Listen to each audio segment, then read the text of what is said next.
Welcome into the 2023 Fordham Football Season Preview on WFUV Sports. Lou Orlando, Brian Rabacs, we're your two Fordham football broadcasters this season, or two of them. There'll be other guys in the mix, of course. Here to set up the Fordham football season. It's Fordham coming off a 9-3 season in many ways. Their best season in recent memory, and certainly their best season under head coach Joe Conlon. They make the FCS playoffs for the first time since 2015. I think you look back at Joe Conlon's been here since 2018, took over right after Chase Edmonds graduated. Takes over in their first year, they go 2-9. Next year, they go 4-8. But gradually, you see the build, and it kind of peaks in last season, going 9-3, getting to the FCS playoffs, an at-large bid. Tim DeMorat breaking all kinds of records, the receiving crew going crazy. Last year's was in many ways a magical year for Fordham football. I think that's kind of what has to have a lot of people excited about the way this program is going, because with Joe Conlon, it's just been steady growth from 2-9 to then last year 9-3. You make the playoffs, you get the experience of playing in a big-time playoff game. And Fordham, I mean, everything was clicking last year. It was a culmination of everything that Joe Conlon had instilled. They had so much talent on their roster. Now, they've lost a couple of guys, but the good thing is they bring back a lot of the core from last year, too, on the defensive side, and they still have playmakers on offense, too. So could we see another year of growth from them in this next upcoming season? There's a lot of excitement. I think that's the big theme and the big focus, and even I've already talked to Coach Conlon a little bit about it, is, well, what do you do with that success? Last year is awesome, but Tim DeMorat's not here anymore. Ryan Greenhagen's not here anymore, so how do you build off the success with the core that you have? A lot of returning players, as you mentioned, and I think a big storyline will be what happens with the quarterback. You have C.J. Montes, the transfer from New Mexico, coming in, looking to take over for Tim DeMorat. So I think some uncertainty, but looking at the preseason polls in the Patriot League, Fordham second behind Holy Cross, which is no surprise. Holy Cross right now, powerhouse in the Patriot League. But Fordham poised to, in my mind, have another successful year in the Patriot League. And I still think, it'll be tough. Holy Cross is, I think, clearly the top in the Patriot League, but Fordham can certainly contend for a Patriot League title. Yeah, it speaks volume that they're second in the preseason poll, and you look at the talent that they've lost, too, with losing Tim DeMorat, who had a record-setting season last year, Ryan Greenhagen, one of your premier players on defense. And career leader in total tackles. Tim's your career leader in passing yards. Those are two big guys. Right, so it's tough to replace that, but even with that, Fordham's still second in the preseason poll. Obviously, Holy Cross is the elite of the Patriot League until proven otherwise, right. So we'll see what they do, but yeah, they have plenty of talent, and they have enough talent returning to put themselves in a position to take Holy Cross down if they get that opportunity later in the season. Well, I'll tell you what, this has been great, but enough of us, right? If you're coming here, you're watching this video, you're here to see, we're interviewing Fordham football players. We're going to be joined by graduate student wide receiver MJ Wright, graduate student defensive back Stephen Williams, two guys that took a fifth year to come back. One last season with Fordham, trying to make one last run at the FCS playoffs, and so we'll turn it right over to them. We are joined now by MJ Wright, Stephen Williams. Guys, appreciate you for taking the time to join us. How excited are we for the season, man? Very, very excited. Super excited. I think I want to start with this one because I think people always talk about football season and the grind and whatnot. What point in the off season are you guys kind of flipping the switch in your head of all right, enough rest. I'm itching to get back to the season. I'm ready to play. Because I imagine, after the season, that rest is something that you really value. When is the switch flip?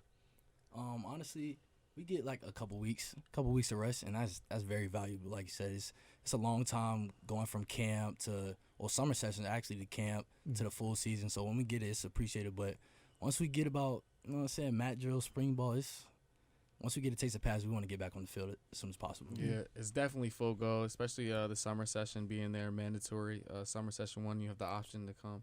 Summer session 1, summer session 2. But those last couple weeks in summer session 2, it's here. Camp's right there, camp's around the corner, and the season's right there. It's going to fly by, and it definitely flew by coming into this week 1. Facts. What I think was cool about last year, especially for you two guys, this is your fifth year, but you had been there for 4 years prior. That season where you go 9-3, you make the FCS playoffs. In a lot of ways, that's the peak so far of the Coach Conlon era. And you think back to when he took over the program, 2-9 when he first took it over, and your first year 4-8. To see what you guys were able to build up to in that incredible season, how awesome was that as people that have been there and been able to see the year by year growth? Yeah, definitely. Especially coming in, coming off a state championship in high school and then coming here and just losing games. And Steve can vouch for that too, coming from a great high school in Florida, but just losing games and just coming out from week in to week out and just the morale of the team, putting in all that work, you're just kind of confused. But then as years go on, we just saw the culture change and just how that brotherhood was just built. And then leading into last year, just going 9-3, you could just see like flipping that switch. But now we're just going into the season confident and going from there.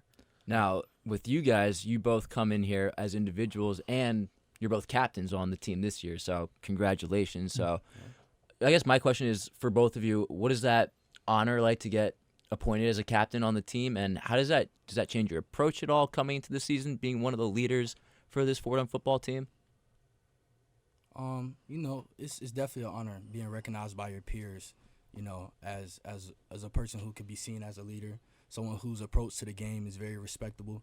But, we just keep that same mindset, same mentality, and just, bring the younger guys up, bring the rest of the team along, make sure we all on the same page. Like Brother MJ said about the last question, it's a completely different culture now. So I think everybody's involved. There's been a lot of people who put their hands on this, make this possible, but I think everybody's ready for it. Yeah, adding on to that is definitely an honor. Just looking at those guys who were captains previous before us, just knowing that we could just be in that role, and just standing in front of the team, just knowing we could take on that role and just being that leadership role, bringing the young guys around, just bringing the team around, and then knowing we just lead to what we can do and just how it's going to be special. And on the topic of the young guys and leading them, which you guys have brought up, Lou and I have been at scrimmages, and we've gotten to see some action, and a lot of the freshmen that have come in here have looked really impressive to start. So I guess for you guys and what you've seen through camp and the scrimmages, just what do you think about this incoming class of freshmen that you guys have brought in? Yeah, I mean, talking from like a receiver standpoint, there's a lot of guys that are just going to be they've just been balling. Yeah, they're going to be out there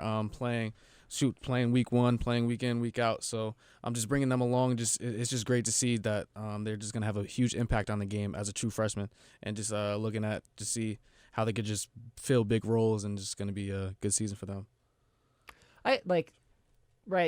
Wide receiver, defensive back, you both have a slew of freshmen coming in at those positions. Like, what are the things that you guys will teach them? Like, is it footwork stuff? Is it concept stuff? Is it more scheme stuff? Like, what's the stuff that you'll kind of show them, like, hey, this is what you should be doing here? Yeah, like, he mentioned some of the receivers. In the defense back room, we have awesome talent, man. Like, our freshmen, Nathani, Nate, Justin, those are just a few of the guys, but they already have the talent. I feel as though we just getting along like, hey, it's college. We have a schedule now. You got to be on your schedules. Just the little things matter.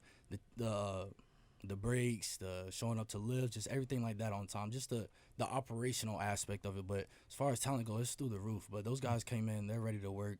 They're ready. They on the same page as the older guys, I say. Now, when talk about a culture change and how it's a different Fordham team this year, you guys have a new quarterback this season, CJ Montes, transfer from New Mexico.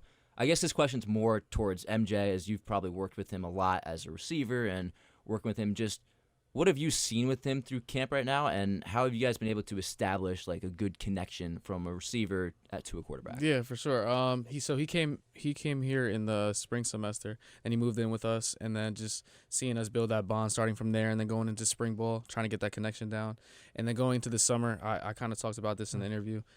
We went over there to California, and then we trained with his dad. Shout out TNT facility. I always got to give him a little shout out over there. But we trained with him just days in, days out, long nights, 6 a.m.s, just getting that connection down. And then leading into summer, fall camp, just how he's just bringing along just everybody, young guys, old linemen, just bringing like watching extra film at nighttime, even when it's not mandatory.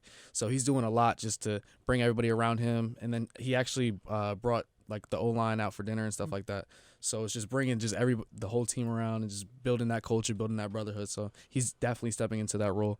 I did want to ask you about the California trip. I know you guys put in the extra work there, but I guess just throughout this camp especially, and just throughout this entire time when you're trying to get a feel for CJ and he's trying to get a feel for you, as someone that obviously doesn't play college football, like what are the things that you're trying to get a feel for? Is it like, for him, is it the way you run your routes, where you're going to be? For you, is it like where he throws the ball? Like, what are the things that you're trying to figure out, the two of you, especially chemistry-wise? Yeah, I guess just figuring out that timing, where the ball is going to be, different looks, because after a play, say if I run a wrong route or like make a wrong decision, he'll pull me to the side. He'll be like, look for this wrap, look for this dive and look. So like kind of just getting that timing down, where the ball placement would be if a defender would attack you if he's on your hip, something like that. So definitely just the timing and just the regulation in terms of like something like that. How long does that take? I mean, that's right. That's a lot of different scenarios. How long does that kind of take to build up? I mean, it took a little while. Camp started off a little shaky, but that you're just getting all those little kinks out. But I mean, it took weeks and weeks, but like it's day in, day out. But like you just know that like the next day you just got to be better than the previous day. So it took a little while, but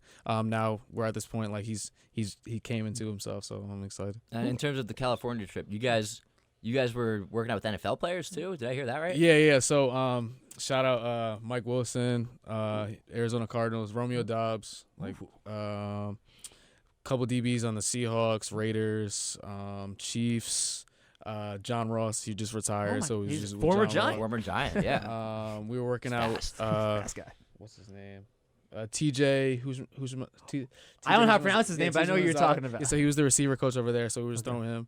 And then a bunch of NFL quarterbacks. CJ Stroud was over there. Really? Yeah, CJ Stroud was over there too, so it was a good experience. Were they like coaching you up? Did you get to pick up? No, we were running like ones and like it's regular to CJ, so I'm like, oh wow, I never experienced this, but yeah, just learning from them, learning from the receivers over there, which was good, and just taking what they do on like the NFL level, and then I could try to just translate it to the college level. It was a couple other Fordham guys up there with you, right? It wasn't just you two. Yeah, it was me, Nick Pascarella, Alfonso Dixon, Cam Blair, and Niall Perkins. So they were all getting work, DB working, D-line work. So it was a good trip. And I don't want to harp too much on CJ here, but he's coming from New Mexico and now at Fordham. He's making that transition from the West Coast to the East Coast. I know you were talking before, you're from Albany, and you've gotten to be at Fordham for a couple of years, Steven. How do you think his transition to just the East Coast life in general? He hasn't really experienced it much in his life. I mean, winter might be tough, man.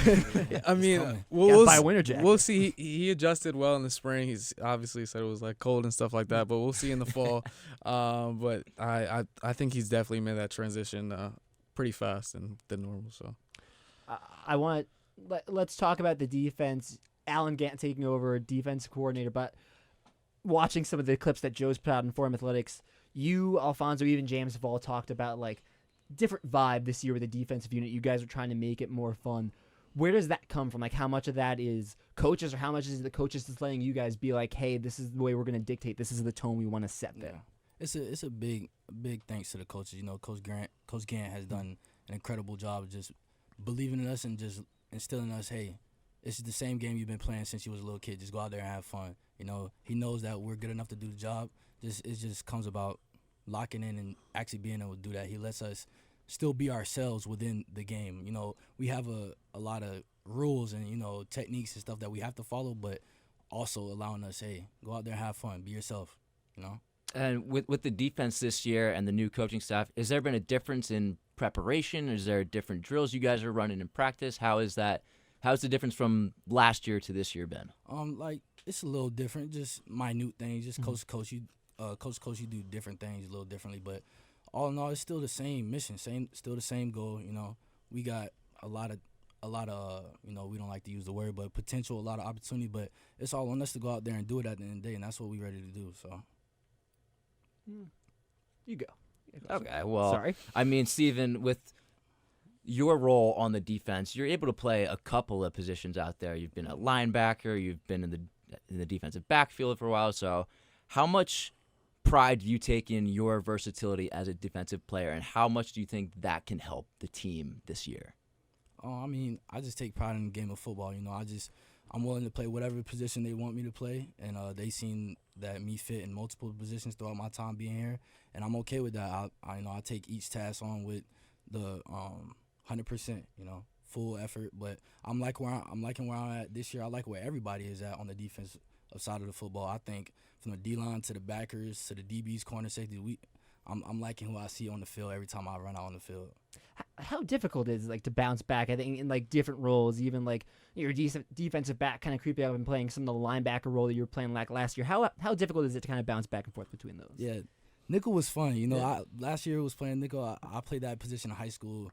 I played safety in high school too, so it's fun. You know, when I'm playing nickel, it's it's more of a mindset of, oh yeah, I'm the thumper, I'm the nail. You know, I'm finna come down, I'm gonna be in the run fit a lot more. I'm gonna have to hit people a lot more. Sometimes I'll step on the island and cover, but it's mainly okay, run fit first, then I'll get to my pass. Being back here at safety, I'm kind of more free. I can roam. I get to read the quarterback a little bit, use my instincts a little more, but I'm still playing the run and the pass. So I honestly love where I'm at.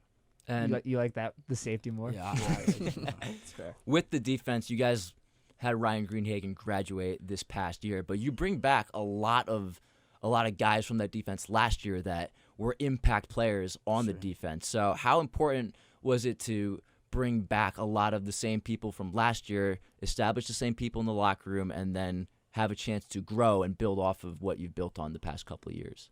It's great. You know, you mentioned names like Ryan Greenhagen, like that dude was incredible while he was For here, sure. You know? And not just incredible on the field, but just as an example to the other guys that's in the room with him, to Mark Preto, to the Jimmy Conway, James Conway, Nick Pass, just all those guys in there, and those guys are in the linebacker room. Jimmy's ready to be, you know, in that starting role where he was last year. And Mark Preto, young guy, he got a little bit of time last year, but he made the best of his play, best of his opportunity. So I'm excited for the young guys, the new guys, everybody in different roles. I did want to ask about Greenhagen a little bit. Like, I think it's easy for us to sit here and look and go, well, you guys have to make up 113 tackles that one guy was getting you. And obviously, I know there's leadership stuff that comes with Ryan as one of your captains, but like specifically on field, how do you replace a guy that was so impactful? Just schematically, how do you replace someone that was all over the place, getting 30-something tackles against Nebraska? Short answer, you can't, you know? Yeah. But it's Ryan Green. The best thing that he did for us and for the rest of his teammates, he instilled a mentality. So it's relentless attitude, relentless effort to the football. Those are words that he preached every game, every practice, and I think we all still have that. It's carried on, you know. Like I said, a lot of people has had hands in what we got going on. He's definitely one of the guys. So it's the mentality that the next person in there, it's a new guy, but you could still have to have that same relentless mentality like a guy like Ryan Greenhagen. And I like how you're saying it goes more than just what he does on the field, and how you can take more from him off the field too, and how he leads and how he prepares. So for you now, being a captain on the defense, just how do you take those leadership qualities and try to install them into your leadership, but also trying to make it your own style as well? It's crazy you said that. Ryan just came to came and practice. talked to us. Really? Oh, yeah, we yeah. heard about that. He Yeah. came and talked Was to it us. Sunday? Yeah. It was 2 days ago. 2 days Or or something a like few that, days ago. yeah. It was a few days ago. But he came and talked to us and preached that same exact message, you know. It's the same mission, same goal, but it's a new team. Y'all have your own flair, have your own swag about it. So I think that's what we're going to do. I've learned a lot from my former captain, Ryan Green. He's always going to be my captain, but my captain, Ryan Greenhagen, now being in that captain role, it's on me to, you know, I'm Steve. You know, I'm going to be myself, but we got the same mission. We got the same goals. That simple. MJ, how crazy was it last year being in that receiver room? You had 3 guys that had 1,000 yards. So you're running out there with the Keys and Fochies. Like, how much fun was that? How crazy was it every week going like, man, we're going to get ours. We got Tim throwing the ball 500 yards. Like, Yeah, it was definitely lots of fun. We used to compete week in, week out, talking about, shoot, who's going to go for 100 yards this game, who's going to go for 100 yards this game. But just definitely see us grow as a team, grow as that little brotherhood, us three, and just grow as like good best friends. So do you try and keep that like mentality now with like Mackay coming up and Garrett and the young receivers that you're talking about? Like, is that you try and keep that energy? yeah, with we this year's crew? definitely try to keep that same energy, because at the end of the day, we know Tim's not back there, but at the same time, like CJ's back there, and we're just trying to bring him along as well. So, but we're like, shoot, who's gonna snap this game? Who's gonna snap in this play? So we're just all out there trying to make plays and just whatever's best for the team. Now, for you, last season, you break 1,000 yards. You have 11 touchdowns, which is crazily third on the team. Just shows the talent of the receiving from last year. But when you have a season like that, you're coming into a senior season. Just what kind of goals do you have following that? Do you look to get the same type of production? Are you looking to excel past it? Just personally, what goals do you have following up a monster season like you had last year? Yeah, but for sure, it's always the team goes first. We're looking at that Patriot League championship, going 1-0 every game, pursuing that national championship, the FCS run.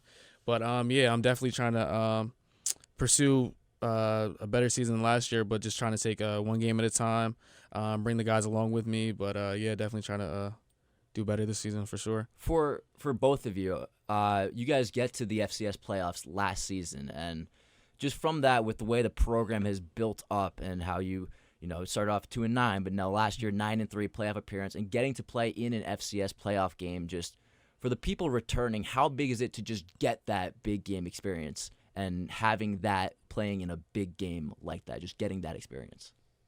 I think it's very important. It switched from, we're not used to this to we've been here before. Before, like you said, we got here, it was 2-9. People was kind of used to losing. Now we're not. We're used to winning. So a loss comes around, that's unacceptable. We can learn from it, but we expect to win, and we expect to win because of the effort we put in and the practice we put in and all the hard work we put in. So earlier in this, MJ, you said you started to feel the culture change. Do you guys remember a specific moment? Because again, this is your 5th year now. Like, do you remember a specific moment throughout your time where you're like, things are different now? Like, this is a different type of energy. Yeah, when we brought around, like, we used to have like personal meetings in the locker room, just holding everyone accountable for just stuff doing on the field. And that's something that, like Coach said, this is y'all's team. Like, this isn't our team. So just everybody's holding each other accountable. So it kind of started, I want to say, our junior year, flipping that switch to where, I forgot what our record was junior year, but just going into different games knowing, like, shoot, like, we're going to win this game rather than just be like, oh, we're hoping for the outcome, you know what I'm saying? But I want to say probably flip that switch like my junior year. All right, Brian, I don't know that's all I got, Lou. All right, so I think I want to close with this one. We're the media. Who are we not talking about enough? Can you give us one guy each that you're like, man, you gotta start giving this guy some love. We're not doing him justice. Shoot, there's too many guys. We got Hey, you can do multiple guys. Let's go around. We don't want to leave anybody out. No, we want to get Garrett these guys Cody, Mekhi Felton, Julius Lovefridge, Ryan Joyce, Lucas Portez. I'm gonna say the whole offense is, but we said the whole team, man. Yeah, we can say the whole team, but shoot, I can name drop anyone. But there's a bunch of guys that we're excited to see and just excited to be out there in Albany. Any freshmen that you're like, hey, watch out for this kid? Ricky Gonzalez, Noted Ricky Tracy, Gonzalez, yeah. I've enjoyed watching. And KJ Reed. That's on the receiver all the standpoint. DBs I mentioned in my room, and I'm dead serious with it too. Like Nate Lindsay, Nathaniel, Andrew Jesse, Osmond. Andrew Osmond Osmond. had a nice pick. Andrew Osmond is a guy who I even forgot was a freshman, just the way he carried himself. He's been here since the spring, but he's really involved with everything. He's vocal, like he's come along a lot. So, well, listen, guys, I appreciate you taking the time a couple of days before your first game and go to Albany Saturday, 7 p.m. That's when your season kicks off. Good luck, and hey, man, you're welcome in the studio anytime. Yes, thank you. Come back. This place is sure. Yeah, this place is so nice. Can't wait to come back. Thank you, guys. How great was that interview, man? That was a lot of fun. They brought a lot of good insight, and they were just fun to be around. So I like the energy that they brought, and yeah, just if you're not excited for the season beforehand, you have to be after watching What are you doing if you're not excited for the 2023 Fordham football season? I think let's break it down a little bit because I think we got some really cool things. I guess let's start. The thing that keeps poking up in my mind is how highly they spoke about the freshmen, and I think that's something that we've seen just throughout watching camp and watching the scrimmages. You hear MJ talk about the receivers that are coming in. We've had our eye on Ricky Gonzalez. Great name. I've been rooting for him the entire time. But Ricky Gonzalez, KJ Reed, Noden Tracy, that you have this trio of Fordham receivers, of freshman receivers that with DeKeys Carter or transferring, with Fotis Kokosoulis graduating, that there's an opening lane in this receiving core to get some reps. Obviously, MJ Wright and Mekhi Felton are going to be the top two dogs. You have Garrett Cody, you have Cole Thornton. But these freshmen have balled out in camp, and MJ spoke just so highly of them. Well, when you have talent exiting, like Fotis and like DeKeys, you hope you have talent that's coming in there and able to step up. And with the way that they spoke of the incoming freshmen, particularly at the wide receiver position, they look poised to be able to fill that hole as best as they can with Ricky Gonzalez. We've seen him at the scrimmages. He looks really impressive, and he comes from San Antonio. He was an all-state receiver in the state of Texas, and obviously with the state of Texas being as big as it is, you're big state, very talented receiver to come out of there and get an all-state selection. So the Fordham offense and the coaching staff has to be really pleased with what Ricky has shown, but it's also noted Tracy's gotten some reps in the spring games and in the scrimmages. He's looked good. KJ Reed, they're expecting to get some playing time out of him this year. And then, of course, you're returning MJ Wright, who is an 1,000-yard receiver last season and caught 11 touchdowns. But then also with Fotis and DeKeys leaving, you have openings for someone like Garrett Cody, who showed flashes last year to step up now in an increased role, and Mekhi Felton as well. So even with some of the subtractions that they've had and the departures, there's still a lot of talent to work with, and I'm excited for what the return is going to show, but especially these incoming freshmen. I mean, I've just been so struck by, I think, how mature they look so far, how crisp their route running has been. It feels like they've been on the same page with, I mean, we've seen a lot of C.J. Montes and Jack Capaldi have really taken the primary quarterback reps, but I think it's a big thing. I asked Coach Collin about it at Patriot League Media Day, like how important it is to have guys like Julius Luffridge coming back, MJ, Mackay. You have a receiving core and an offensive talent unit coming back that, this is CJ's first year that he's taking over a new offense. It's not like he played a ton in New Mexico State, an FBS school, that he kind of got more second-string, third-string reps, that he's coming in, taking on a starting role, that, there is going to be a transition period. I think we saw that in the spring. He looked a little off in the spring game. I think it was interesting to hear MJ kind of talk about, man, how difficult really it is, how much that they really have to go over. Like, I think, we both thought, right, how you run a route, where the quarterback's throwing the ball, but there's so many different little things, and like where's the defender at and all that stuff, that it really does take a long time for that chemistry to build. I think what you really like is that CJ clearly putting in the work. Yeah, he's put in the work, and it takes more than you think to establish a connection, not only with your wide receivers, which is the most important thing as a quarterback, but also just your whole team, because when you're the quarterback, you got to establish yourself as a leader, and it looks like CJ's done just that. We heard stories how he bought the whole offense dinner and took the guys out. And so the California trip, I think that's the story that if you're a media member, if you're a guy that's covering a team, like, you love that story. You love to hear that a couple of your veteran guys, your defensive backs, are going out to California. They're training with C.J. Montes. They're getting to work with NFL players. Like, that's what we talk about, like going above and beyond to really put in the work. Like, that's the dedication that I think you love to see. Yeah, I mean, there's a lot that goes into those trips, and obviously if you want it bad enough, you'll go do it, and that's what the California trip was. And they also got to work out with some great talent there. They mentioned C.J. Stroud, Romeo Dobbs for the Packers, John Ross, former New York names Giant. that they threw out there, man. Yeah, there's some talented guys that they're working with, so you hope that they can take something from there. But the whole trip, I mean, it has to be a great experience. And when you look at the coaches, it's great that you have veteran guys and an incoming transfer who's willing to take it upon themselves to put in the work and go that extra mile in the offseason, and that's what we saw. I think I can say, listen, I don't know how trained of an I am, but I think CJ's looked pretty good to me so far through camp, through the scrimmages. On the defensive side, again, you hear Steven wax poetically about some of the freshmen coming in. Andrew Osmond, who had a big interception in the second scrimmage, Justin Johnson, Nathan Lindsay. But that defensive unit as a whole, I think the defense is going to be a big talking point and a big thing to watch throughout the season, because I think, listen, no matter how you paint it, the story last year was, hey, record-breaking offense, but the defense was really bad. About as bad as you can get. That it's interesting to see where the defense pivots from. You have Alan Gant, who was a linebacker coach last year, also taking on defensive coordinator duties. You hear the players talk about how they're taking it upon themselves to have a bit more fun, to change the tone, to change the vibe. I think what's interesting is that on the defensive front, in the linebacker core, even with losing Greenhagen, there's a lot of talent there. Where the openings are is the defensive backfield, and that's where you have some of those freshmen coming in. Yeah, the secondary, there are openings. I like where the defensive front is, the front seven, the line, and the linebackers too. But yeah, the secondary, there's opportunities for young people to step in there. We saw Alex Kemper get playing time last year in his freshman season, but now as a sophomore, he's got plenty of more opportunities to get in there more. And then you look at someone like Osmond, who impressed in the scrimmage.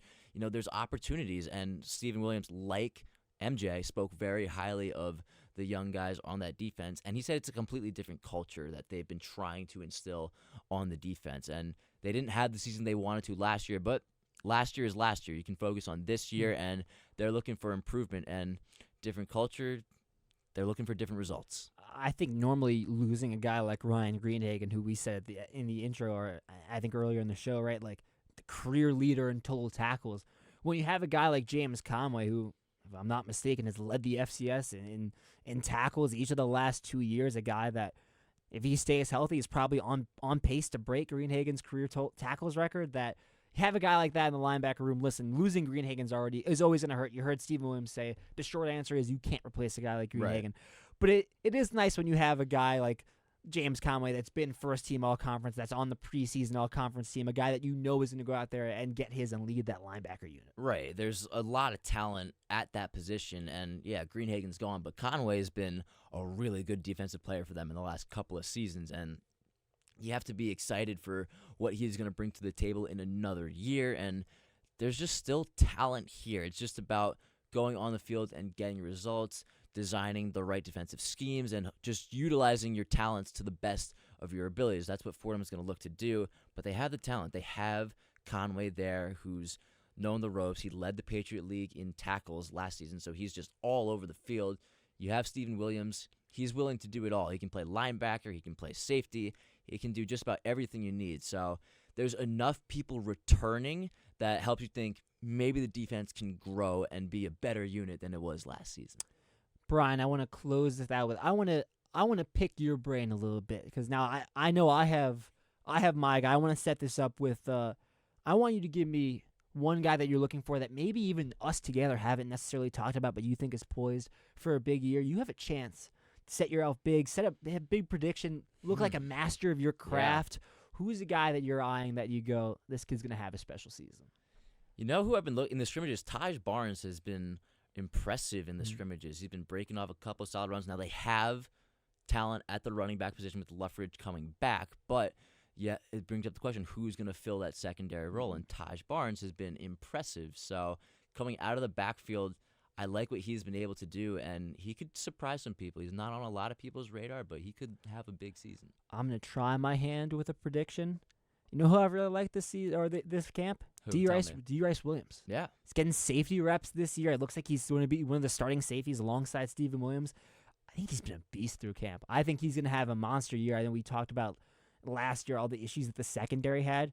I don't think we're going to see that many issues with the secondary. I think the secondary looks pretty good, and D. Rice Williams has been balling. And man. you were bringing – and they brought up a lot of guys. Like, your last question was, who are we not talking about enough? And they named the whole team. A slew of names. Love it. MJ said the whole offense. Yeah. But if you look at someone like Garrett Cody, too, who wasn't a focal part of the offense last year with Fotis, Takis, and MJ Wright, but now he has a huge chance to step up after his receiver. And the big body that he is, the height that he brings, the just pure strength that he has that's able to bring down tough catches. I think Garrett Cody's going to have a big year, too, now getting a chance to get more reps and get more targets in this offense. Brian, I hope your predictions come true for your sake and for the team's sake, man. That'd be big for you. But I think that's going to wrap up this 2023 Fordham football season preview. Me and Brian and Mayans Grossman as well will be taking you through all the radio broadcasts this year, so you can tune in 90.7 FM, WFUVSports.org. The first 3 broadcasts are going to be on YouTube, so that's kind of neat. But, yeah, tune in on the radio. I think there will be ESPN Plus streams if you're watching it live. But, yeah, the season gets underway this Saturday, 7 p.m. game under the lights at Albany. We get to go up there, so that's when the season starts, and we'll get to see what this Fordham football team is able to do. We're very excited. It's going to be exciting year. They're coming off a great season last year, and I just can't wait to get the season started this Saturday under the lights at Albany. Under the lights, baby. Well, for Brian Rabacs, I'm Lou Orlando. This Fordham football season preview is a production of WFUV Sports.